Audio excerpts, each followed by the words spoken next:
اعوذ باللہ من الشیطان الرجیم، بسم اللہ الرحمن الرحیم۔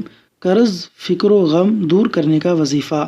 حضرت انس رضی اللہ عنہ بیان کرتے ہیں کہ میں نے نبی کریم صلی اللہ علیہ وسلم کو اکثر یہ دعا پڑھتے ہوئے سنا: اللہم انی اعوذ بک من الہم والحزن والعجز والکسل والبخل والجبن وضلع الدین وغلبت الرجال۔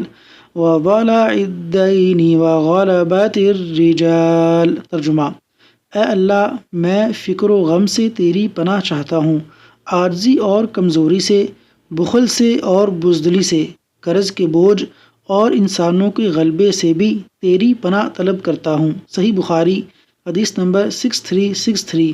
اللہ تعالیٰ اس وظیفے پر عمل کرنے کی توفیق عطا فرمائے، آمین یا رب العالمین۔